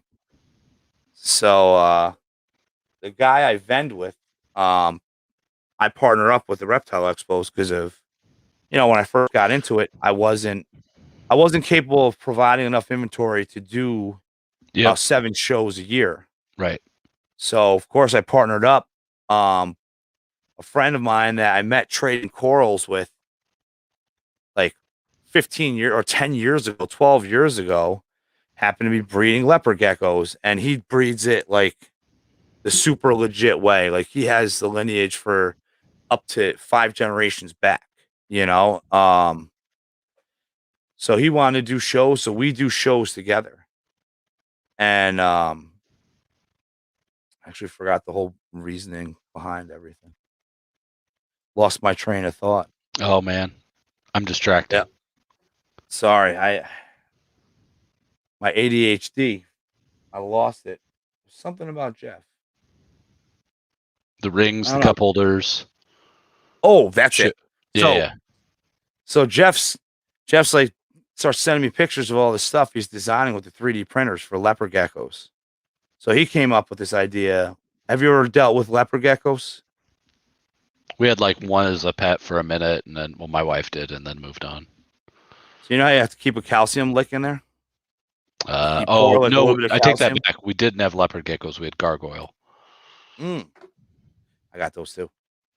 So with the leopard geckos, you have your water bowl, you have your bowl for your mealworms, and then you have they call it a calcium lick. They have to have access to they'll just eat straight calcium. Yeah. So he created a holder that will hold 2-ounce deli cups. So it'll hold 2-ounce deli cups, and then the actual holder has a bowl for your calcium lick. So you could swap out bowls for water and mealworms. And then when the calcium lick gets dirty, then you clean it out. So I go to his house and I saw this thing, and I was just like, because it's like modern technology, like it's pretty cool. Right. The 3D printers, like right. The things I can print anything. He's like, you should really look into this. And I was like, yeah. I was like, well, I want to do this. And I told him the idea, and he designed it. And I started with 1 printer, and now I have 4.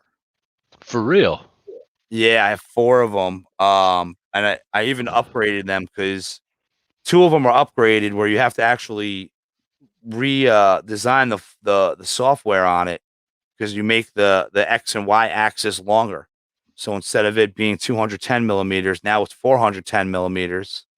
Because the issue that I was running into was it's a 5.5 hour print for a 16-ounce ring. And it is what it is. More printers means more printing at a time because you can't. I haven't done any upgrade to make it print faster. Where I go with like a nozzle that's bigger as well as a heat element that's hotter. Mhm. But the issue was with the original machine, I can only fit one bracket and one ring at a time on a print. So now that's leaving too much human interaction because now you got to cool it down, you got to reheat it, you got to, and then if it's a 5.5 hour print, and if I sleep halfway through the print, now it's sitting for 3 hours. Now those 3 hours I'm losing, in production. Yep. So there was actually this company that makes the XL kit. So I made two of them XL. And a buddy of mine, Curtis from Mythical Exotics, Curtis and Jill. They started. They were like they loved the idea. I gave them samples, and they were like, "We'll take 100 of each." And then he's like, "You know what? It's like, that leaves nothing for me." So he bought another 100. So that's why I was like, "Oh man, I got to pump out this order and get get Yeah. these rings out." So that's like my little side gig now is doing these rings, which I love it, man. I wish V18s were cheaper. Because if they were cheaper, I would swap out all these FB8s. The FB8s, they're heartbreaking, man, because those holes are so nice on the side. It's just that 8 ounce water ball kills me. Yeah. Yeah. I'd have to. I've got the, like I said, the 12 ounce in there, but it's up taller, and it ends up working out for him. Yeah. Any specifically exciting pairings that you're expecting this year? Oh, that's a good question. I'm still hunting for the holy grail of axanthic clown combos, and what that is for me is I've been, Firefly axanthic was a huge combo for us and still is to this day. I'm desperately trying to do a Firefly axanthic clown, and I also have yellow belly in the pairings. So I'm just trying to land some odds that get us one. Aside from that, yeah, I'd have to think about it even of what some of the pairings we're doing are that are pretty cool. The big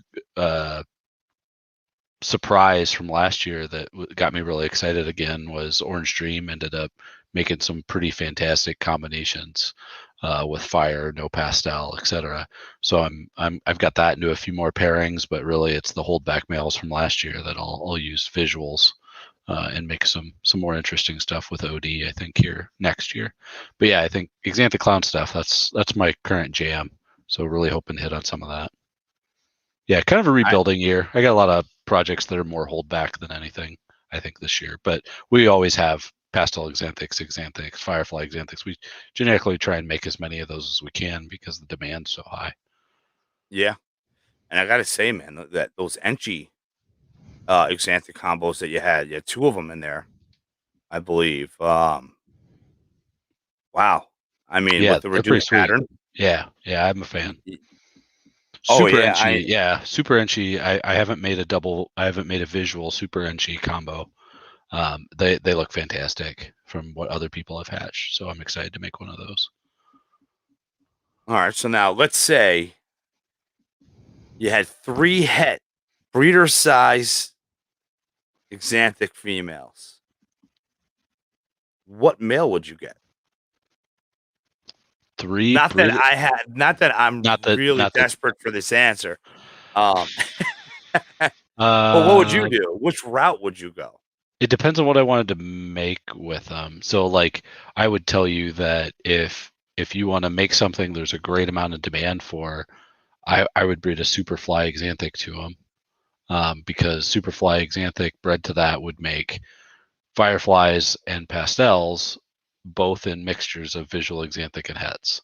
And those are highly sellable things because of what they can make and because of what they look like. That's what I would tell you. Okay. The other thing I would do on a set of hets is I'd shoot for the moon, and I would have some random, double, triple, quad codom thing head Xanthic, and breed that to it and hope on hitting, a bunch of different cool stuff. I don't think there's Okay. enough There's not enough multi-codom genetic powerhouses that are het axanthic that could really make some really awesome stuff. I would tell you that I'm a little jealous of people with, like a 5 gene codon male and then like a 3 or 4 gene codon female, both look cool. And then they're like, I'm going to breed it together and see what happens. Like, I want to do that. Like, I Yeah. think that would be amazing. Like, every time you bred those two because of the genetic odds, like, it would be something different. You wouldn't get the same Oh clutch yeah. twice. And you might even miss on some combos and the next year get them, and it would just be exciting every time you looked. See, So, you had a snake on your table there. I almost want to sell holdbacks to buy it, but I don't want to sell my holdbacks. You have an axanthic version of this snake.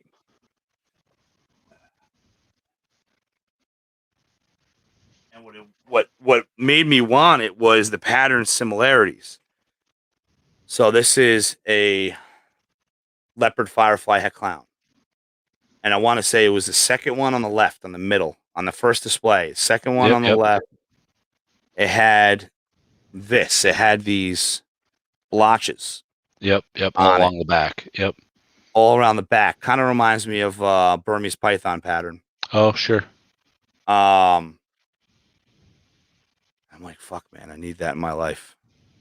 I need that. I saw that snake and I'm like, because that was a leopard firefly, wasn't it? Leopard It was. firefly axanthic. Yeah, visual axanthic. Yep. And Yep. I love leopard. That's why I got this girl. But Yeah. she's a baby. And when I hit my hypo clown, hopefully this year, then by the time she's ready, I can pair that in and bring leopard into the, because leopard's not in my clown hypo project yet. Yep, yep. Which I think would be a great pairing because hypo goes really well with what I'll say is darker combos, and leopard is a darker combo. Oh yeah, yeah. Once I hit that double, you know the deal. You hit that Oh double yeah, recessive, snowballs from then there. Just then snowballs. it's on. I mean, and it can Yep. go either way. Back to Doug Matusak. I mean, I think he said he produced the first hypo clown in 2008, 2009. And he produced 3 females.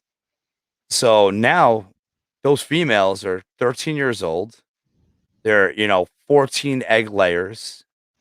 And he can literally say, okay, well, I'm going to go for visuals with these two. And this one, I'm going to go for, adding these codoms and creating the double hets and introducing those into the projects and, vice versa, switching it around. And I mean, I'm that's where you're at. I can't wait to get to there where, making double hets is more common. Making more hets is more common because you already have that inventory to produce your visuals. Yep. And now you can start dancing around with introducing other codoms into the project. Yeah, it literally just snowballs. Yeah, like you said, like when I made Firefly Axanthic, when I made my first Firefly Axanthics, which was a pair, just from there, then breeding that into other animals, making more of them, making superflies, breeding it into leopard. I mean, just one thing led to another, and it snowballs. It just keeps building and building and building, and what you can do with it. And I feel like pastel is like necessary in an axanthic project. I like it both ways. I like some with pastel to go for like the white looks, pastel and fire more specifically, but I like the lack of pastel sometimes too to get the silvers and grays and with things like Orange Dream, which has its own kind of palette of oranges. I like the way those look a lot actually. That's kind of something new and different where you can get a white looking animal, but it's not from a pastel, which is pretty cool because the heads Orange Dreams are not blushed out like they are in a pastel. So you get a very dark head, but then the rest of the body is very light. Do you notice that with the OD Xanthics, the black is very bold and sharp? I do, and I specifically have picked that in for contrast. I think contrast in axanthic animals is one of the ways to make them look really really nice. So when I look at different codom genes or bringing in a new gene, I definitely look at contrast. Yeah. I feel like OD just has to be in everything.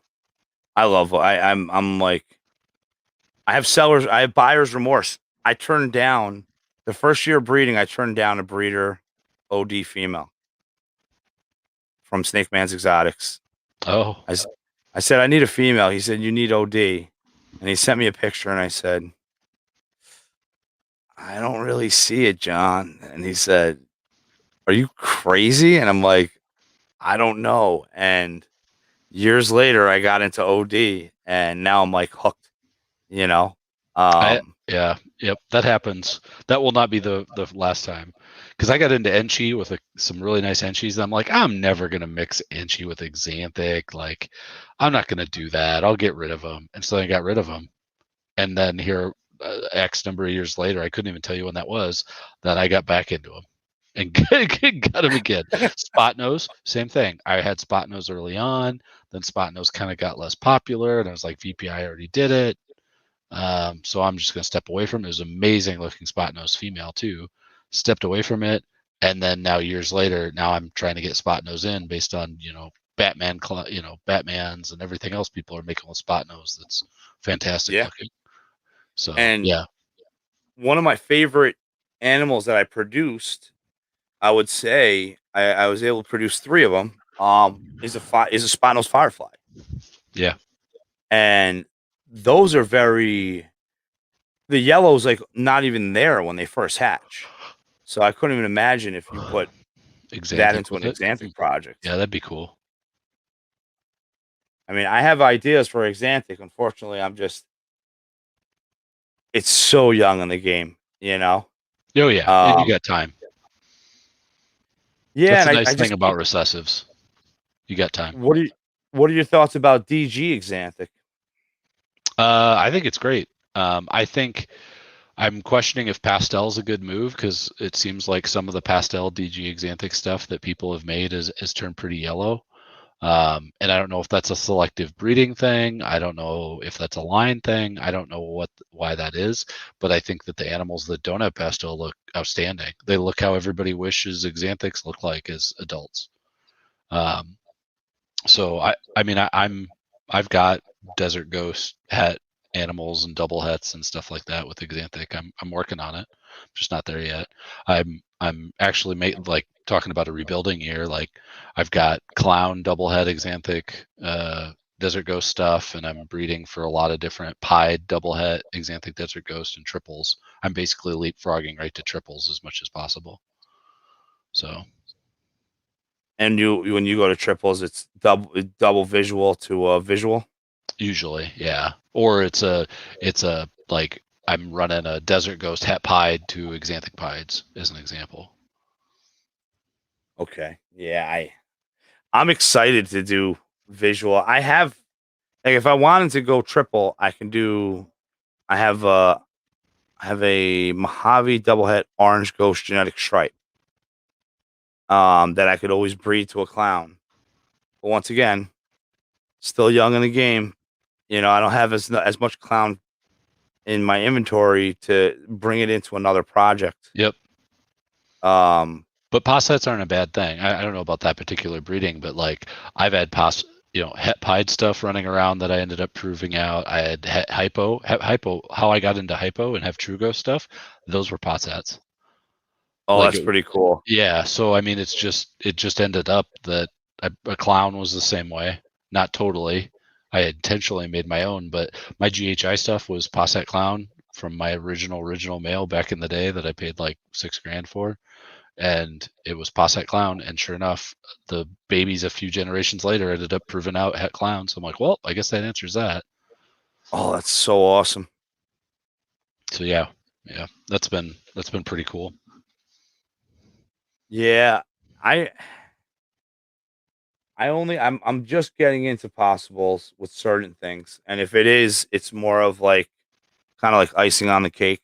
Yep, Like it'll be exactly. Yep, that's how you look het at it. something, and then Yep. possible het something else. Yep. Here, GHI, one of the first GHI had Axanthic females I hatched. I'm like, I'm going to keep this because I want to make super GHI Axanthic things in the future. And then down the road, bred GHI male to it. I don't remember what it was. Pastel Axanthic, maybe. Proved het. both clown, like both of them did. So it was like, well, that one was like, 33 or 16% het clown, and the other one was 16% clown, and yeah, they proved out just from the multiple generations from the original. And did you hit a double? Uh, Xanthic? yeah, I've hatched GHI Axanthic clowns. Yep. Oh man, Yeah, I'm trying for super GHI Axanthic clowns. I need to make super GHIs. They're pretty fantastic. The clown, I hatched a super GHI clown that was het Axanthic this year, and that was really cool. That's the cool thing for me is I'll hatch stuff that is codoms and another recessive, but not Axanthic, but het or whatever, and I'll be like, okay, that's really cool. I can't wait to hatch that in Axanthic. And then there's other times I hatch something, I'm like, what does that look like without Axanthic? Because I have to look at pictures like to know, Yeah, is that what it is? That type of stuff. I still guess. yeah. I mean, Ozzy says it right. I mean, we're not genetically checking these animals, No, so we're guessing. Yeah, we're guessing, and human educated error. guessing more than not, hopefully, but not always. I have animals that I won't sell because they're females and I don't know what they are. They're definitely spot nose and definitely pinstripe, but I can't decipher whether they're have fire or no fire or pastel or no pastel, and it's just so close in the Yep. final product that I'm just like, whatever. They're female. I'll Yep. breed them eventually and figure it out. Yeah, there's nothing wrong with putting time into girls. And to your point, like I've held back, a visual Axanthic female for me, pos at anything, is totally worth keeping because even if it doesn't prove out, that base Axanthic female, the fact that I can use it to make a slew of things with the right male just is invaluable. You Yeah, can never have enough of them. yeah. I'm so hooked.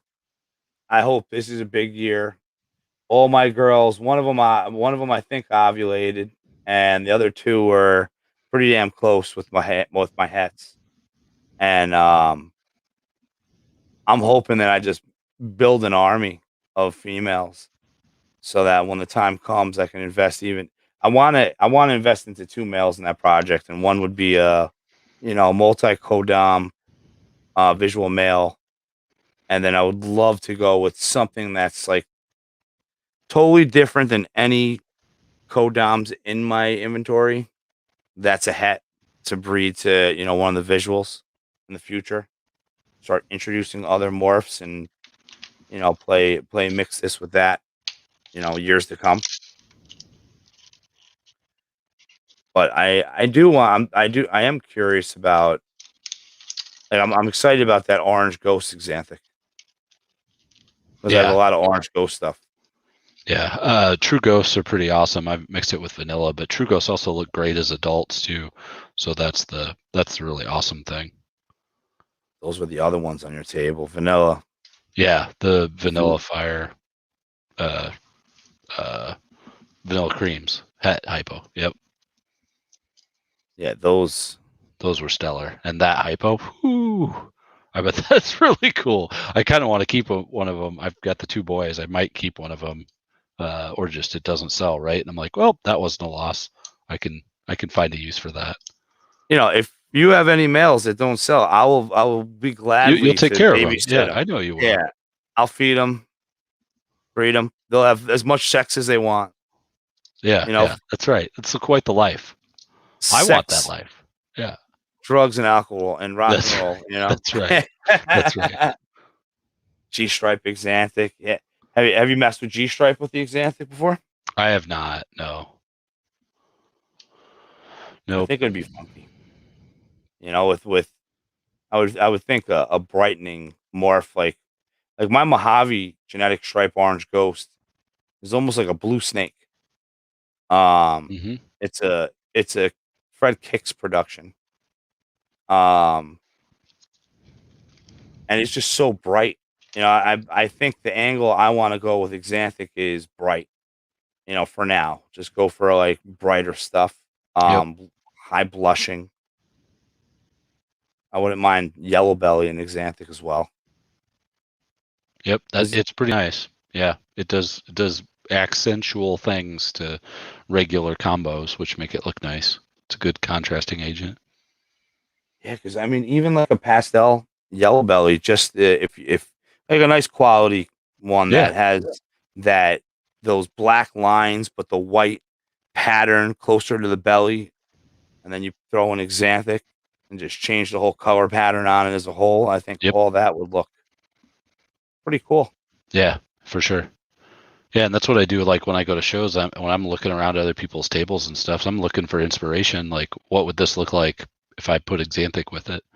And that's the nice thing about being focused on one particular, genetic and knowing what it is. You can just seek things out that you think would be good with it. Yeah. Well, that's what was crazy about that axanthic because I hatched it out and I was like amazed, and then I'm like, fuck, I need more. So I go on Morph Market, and it's like you and two other people at the time had any axanthics on Morph Market. There wasn't too many breeders. I want to say it was under 100 snakes available, and I was like just mind blown about everything that all these morphs what they looked like. I'm like, yeah, there's no way I can get rid of these snakes. These snakes are stuck with me. Yeah. They got a lot of potential. I mean, there's a lot of genes like that, but axanthicism is one of them. Where, I mean, just if you think about it, right? I'm making codom combos axanthic that back in their heyday was like 10 years ago. Ooh, a Firefly Enchi. Well, yeah, I'm making a Firefly Enchi axanthic. Nobody cares about a Firefly Enchi nowadays. But you think about all the cool codom combos people are making nowadays, and you say, well, now make that axanthic. There's still tons to be done, Oh yeah. for sure. What are your thoughts about pinstripe with axanthic? I've made them. I liked them. They've looked pretty nice. At the time, I was kind of doing a trade between pinstripe and pest or spider, and I was like, spider just looks better. So I kind of got out of it. But now I'm kind of wishing I at least would have kept a female around to breed later and have. But yeah, there's some, like I said, you make you get regrets about animals you sold and animals you didn't buy, for sure. Yeah. I I mean I'm a long ways down the road, but I have a really nice pastel sugar orange dream. Yeah, that's And pretty good. I feel like that would be a good pairing to my female and go for the hets and start that long road. Because sugar, with all the sugar with the whitening, and this is like a high white sugar, but then its belly is just straight up yellow. So it's like a yellowish orange. And then of course calico. I think that between calico and black and orange dream as a combo with darkening the blacks and throw that into axanthic, it's gonna really bloom into a cool looking animal. It's cool. I wish that I could focus on select projects. It's hard to do. It was a tough thing for me to do back in the day, right? Because I'll tell you, I strayed. Not not as a husband or a boyfriend, but like as a axanthic focused individual. Like I strayed. I'm like, oh, I'm gonna do this project, and I got into something, and then I'm like, what am I doing? Well, that's gonna mean I have to hold back like 6 of those babies, and then I'm gonna raise those up, and then that's gonna mean I don't have room. I can't do this. So then I got out of it. So yeah, I've lived that. I bought a pied female early on, and then it was an amazing looking animal, and then I got out of it, and now I'm like, God, if I only would have kept that and then bred it, made my own double heads, and like I would have been making axanthic pieds, 8 years ago, stuff like that. But then maybe I wouldn't be where I am today. You never know what would have happened. So Yeah, you don't know how the stars are gonna line up and all that. right. Yeah, you don't know what you want to keep into your collection and at least maintain on some level, because you'll have an opportunity to see Justin or whoever make some crazy combo with it, and you'd be like, hot damn, I'm glad I kept that gene around. Yeah. Yeah, that's what I run into because I mean I have like I have quite a bit of different projects as solo recessives, let alone the double recessives. And then like Super Enchi is one of my favorite combos. I love Super Um, Enchies. Yeah. yeah, I produced the first ever in 2018 a Super Enchi pastel spider pinstripe. Oh wow. Okay. And it's if she wasn't, she's getting ready to ovulate. I would grab her, but she's pretty much a white, dominantly white, high white animal, bright yellow, but she doesn't have pattern. It's just pixelation. It's Yeah. just that green That's cool. pixelation on the back. Yep. And I was like, she was bull rat, she was cold seeking. And I'm like, she's pounding food. I'm gonna put a male in. And I was like, it's time to decide. And I went with female maker, banana, desert ghost, het pied. Oh. Yeah. Yeah. Yeah, that's nice. Um actually, no, I didn't. No, I didn't. I'm sorry. I'm getting tired of myself. That I put the pastel sugar orange dream to it. Oh, yeah, that's nice too. Yep. Yeah. So that will be, Wow. Yeah. but A whole we mirage of different combos. Yeah, that's the beauty of those, like I said, those multi-gene things. Just throwing them together, you got all these different possibilities. You can repeat that breeding next year and still not hit all the combos in it. yeah. Yeah, it's funny because that pairing, I did the same exact pairing 2 years later. And I actually hit another one, which was Oh awesome. wow. Yeah, I Really? hit another one. And that one was like, it's one thing when you take pictures, it's another thing when you look at him. Yep. So Yeah. one of my buddies came by the house and was just like, "Oh fuck, I need this snake." And it was on Morph Market for a little bit. No one was buying it, and he was like, "Nope, I need this. Yep. What do I give you now to bring this home?" So, Very cool. but I know it's a late night for you. Um, so we can call it a night. I really appreciate it, and it's really cool picking your brain about something Yeah. that I don't, I'm learning. Well, hey, and I appreciate having me on and talking to me and just bullshitting for a while. Yeah, for sure, man. Talking shop's always fun. I talk work all week long, and I don't always get a chance to talk snakes. So yeah, it's good to do that, especially fresh off Arlington. I'm on that little bit of snakes high of what do I want to make? What do I want to breed? How are the snakes doing? What's pairing? What's going on? So yeah, it's good. Yeah, and all that. I mean, there was some heavy hitting animals out there. A lot of you guys brought some crazy shit out there. I mean, Yeah, it was a good show. Yeah, you'll have to come. You'll have to come to Tinley when they do that in the fall again. If you really make the Schaumburg trip and it ends up being good for you, you should come back for the October show. I think that's going to be the one where you're going to be even more impressed because I know we're not doing Schaumburg. We certainly wouldn't have anything more than we had at Arlington, but in October that's our big show where we bring all the show off stuff, and it's like within 4 hours for us. Tinley is so that's like I feel totally comfortable taking show off animals just to show off versus like the 14-hour drive to Arlington. I'm less comfortable. yeah. So there's Oh definitely a yeah. lot more to see, not just from us but other people too. There's a lot in that October show time frame. Well, that's what was cool about that show is I know everybody's running lean, Yeah, and yeah, it was it's still still cool. incredible. Yeah, it was. you That's know. right. Yep.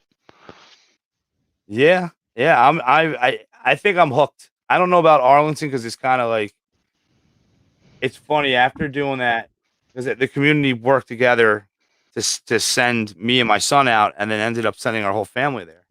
And all I can think of is like, man, I have to sell snakes because I need to go back out there. Like that trip, just that whole experience, the hospitality of Texas, and I'm in a Yeah. miserable state. So going to a state where everyone's like happy and nice to each other, it's like eye opening. Like, what the fuck am I doing in New York?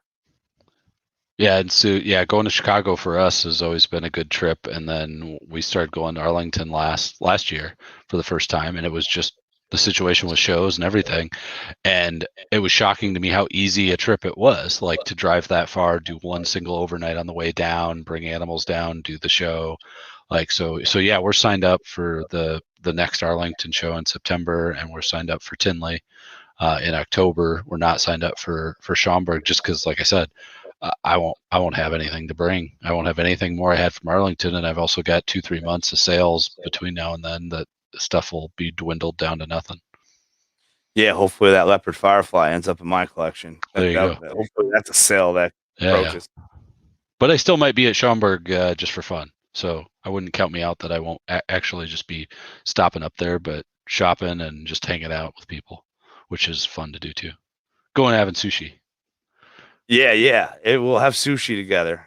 Yeah, I, that'd be great. I mean, so that was my second show. That's my second show in 5 years that I went to that I wasn't vending. Oh, okay. So I think that was also a big part of like the awesomeness, Yeah. because it wasn't stress. The stress was preparing my animals for me to leave for 5 days. Right.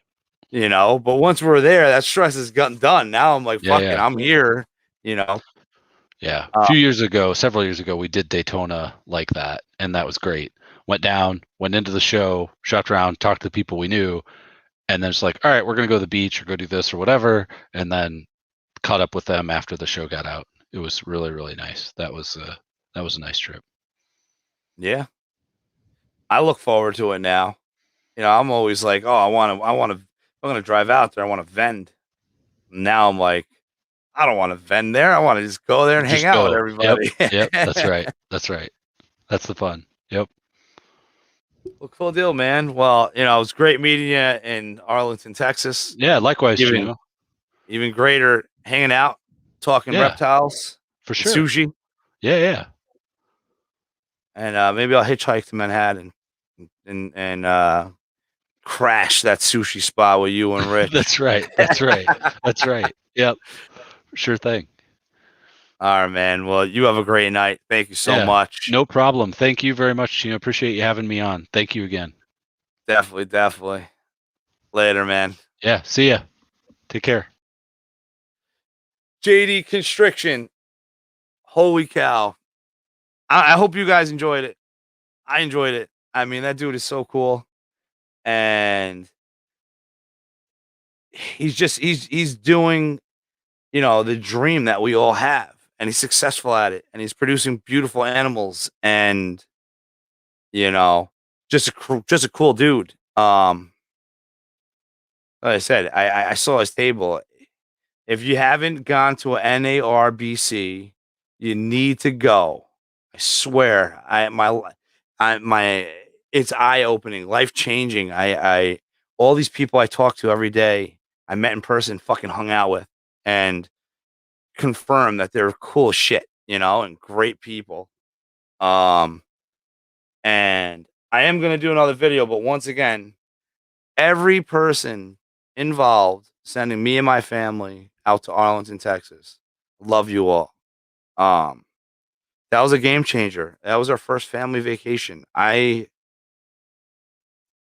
look at everything a lot different now. I always felt like doing a trip like that, the pros outweighed the cons of the cons of financial burden outweighed the pros of the experience until I experienced it, and now I'm hooked.